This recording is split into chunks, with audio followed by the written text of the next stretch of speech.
Good afternoon. I'm Anna from Homebound Happy Hour, and today we're making a Lady in Blue cocktail. So first of all, if you didn't watch my other video, I did explain that I like to do the other ingredients before I add the spirit, because if you make a mistake, that way you don't waste your expensive spirits. So this recipe kind of goes in this order. I have orange flower water, which we got from Fee Brothers from Bevmo.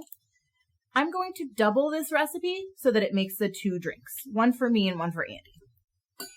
So this calls for 3 shakes of the orange flower water, but I'm going to do 6. Oop, got a little on myself too. Now, here's the one thing I'm not going to double, and that's the simple syrup.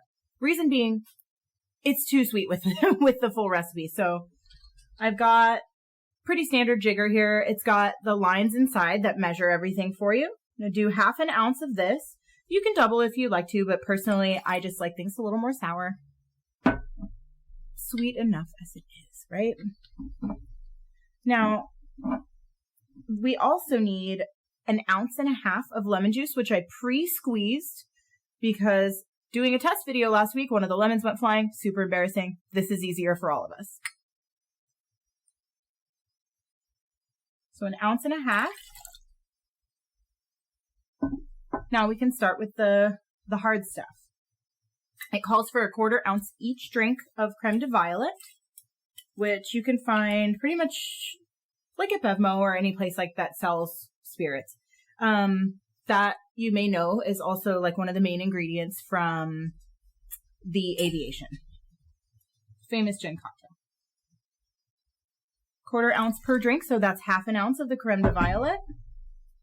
You might notice that I haven't touched the blue curacao yet, and that is because that's going to be our last ingredient. So we've got the Old Harbor local San Diego gin once again. Pardon me. That's going to get 3 ounces or 1.5 ounces per drink.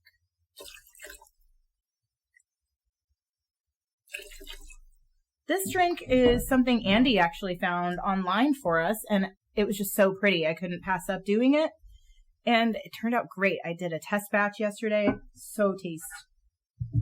Got our various shaped ice cubes here. I'm going to put that in the tin, and then shake, shake, shake as per usual.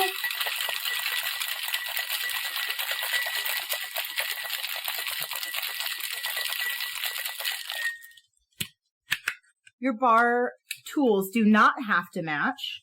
As you can see, mine do not match today because I've got some copper, I've got some stainless steel.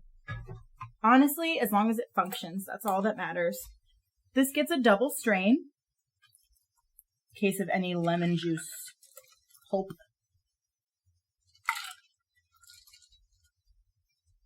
It's a nice, pretty purple color right now, like a lilac color. Kind of like an Aviation. And honestly, the ingredients aren't that different from the Aviation. But for the fun part.